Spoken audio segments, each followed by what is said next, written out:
Grammar आपण पाहत आहोत नवीन इंग्लिशचे चॅप्टर. त्यापैकी इंडायरेक्ट स्पीचवर काही व्हिडिओ आहे, पण आज असे काही वाक्य घेणार आहेत त्याचा इंडायरेक्ट स्पीच कसा करायचा आणि एकदम सोप्या पद्धतीने तुम्हाला कसा समजून येईल हे आपल्याला पाहायचंय.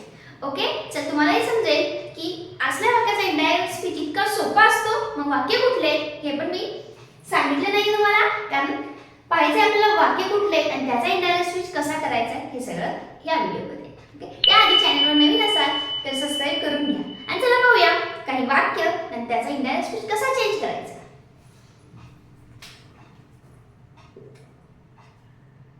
He said, comma, double headed comma, the sun rises in the east. पहा, वाक्य वाचलं की तुम्हाला कळतं की हे काय झालेलं आहे, एक प्रकारचं त्रिकालवादी सत्य. तुम्ही इथं असाल तरी तसंच म्हणणार आहे. काय, सनराइज इन द ईस्ट, कुठं उगवतो, ईस्टला उगवतो सूर्य. दुसरीकडे गेलात कुठं पण, दुसऱ्या गावाला गेलात कुठेही गेलात तर तिथं आपण हेच म्हणणार आहोत की सन इज राइज इन द ईस्टच म्हणणार. कुठून येते सूर्य, ईस्ट पासूनच उगवणार आहे तो. हे काय झालं, त्रिकालवादी सत्य झालं. असले सुद्धा वाक्य तुम्हाला इनडायरेक्ट स्पीच मध्ये येतात. मग ह्याचा इनडायरेक्ट स्पीच कसा करायचा, एकदम सोपं आहे. चला पाहूया. यामध्ये ही सेड जे आहे ते जसं तसं लिहून घ्या. He said comma double it comma काढून टाकायचं. त्या ठिकाणी आपल्याला माहिती आहे काय लिहायचंय, दॅट. मग त्या ठिकाणी दॅट लिहा. आता यानंतर दिलेलं जेवढं काही वाक्य आहे ते ॲज इट इज ह्याच्या पुढे लिहून काढा आणि फुल स्टॉप द्या. फक्त तुम्हाला कॉमा डबल कॉमा आहे तो काढून टाकायचा आणि वाक्य तसंच तसं लिहायचं. तर त्रिकालवादी सत्यामध्ये काही चेंज होत नाही. मग इथे लिहिणार मी that the sun rise in the east. Okay, या पद्धतीने तुम्ही त्रिकालवादी वाक्याचं इनडायरेक्ट स्पीच चेंज करू शकता. मग अजून कुठले कुठले त्रिकालवादी सत्य तुम्हाला माहिती आहेत का? तुम्हाला माहित असतील ते कमेंट नक्की सांगा. ओके, असे काही सत्य असतात की ज्याला कुठेही गेले तरी ते वाक्य तसंच बोललं जातं, त्याच्यामध्ये काहीच बदल करू शकतात. काल पृथ्वी पूर्वेकडून फिरत होती, आज उत्तरेला फिरते, उद्या पश्चिमेला फिरणार आहे असं कोणच म्हणत नाही. का, बिकॉज ऑफ पृथ्वी कशी फिरते आपल्याला माहिती आहे. अर्थ मूव्ह अराउंड द सनच असते. ती कुठून फिरते, कशी फिरते, कोणा भोवती फिरते, किंवा आज बुधाच्या बाजूने फिरणार आहे, उद्या शुक्राच्या पुन्हा शनीच्या, असं नाहीये. ती सूर्याच्याच भोवती फिरणार आहे.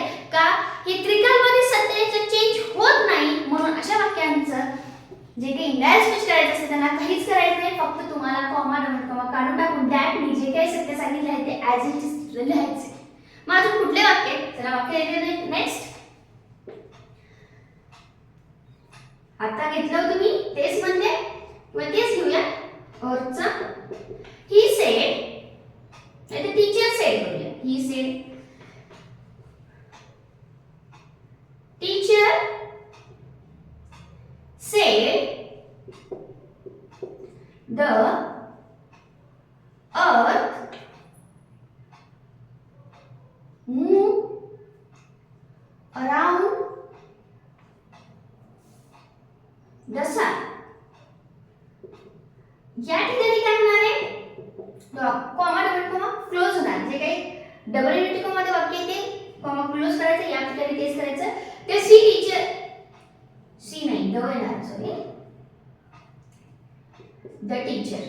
काय नाही तर द टीचर. काय करणार मग आपण, सेड ला सेड लिहून टाका, कॉमा डबल कॉमा काढून टाका. त्या ठिकाणी दॅट लिहा. दॅट काय म्हणत होते, the earth move around the सन. अर्थ कोणाभोवती फिरते, सूर्याभोवती फिरते. The earth move around the sun.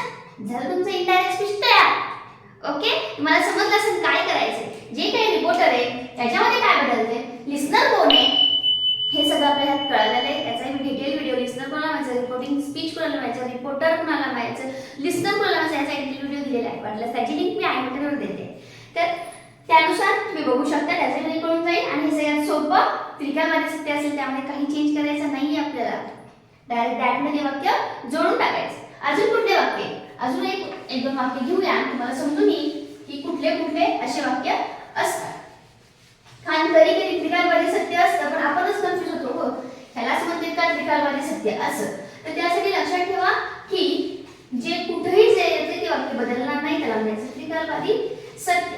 सगळीकडे गेलं तरी सेमच असणार आहे. Next, she said the boiling point of water is 100 degree Celsius. इथं पण 100 डिग्री चुकवणार आहे, दुसरीकडे तरी 100 डिग्री चुकवणार आहे.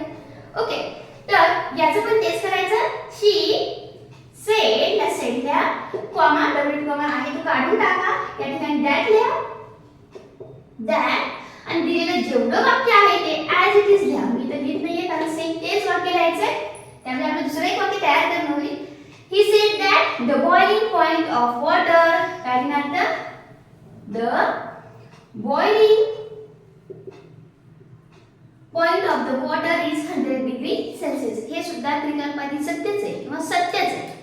ओके, त्यामुळे याचा पण इनडायरेक्ट स्पीच तसा होतो. नेक्स्ट सेंटेन्स घेऊया.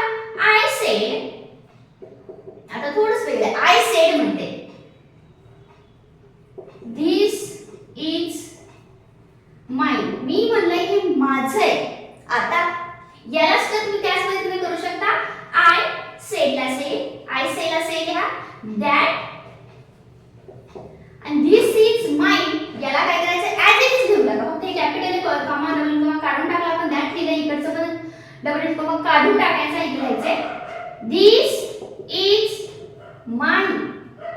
या पद्धतीने तुम्ही दिलेले असे वाक्य इनडायरेक्ट स्पीच कन्वर्ट करू शकता एकदम सोप्या पद्धतीने.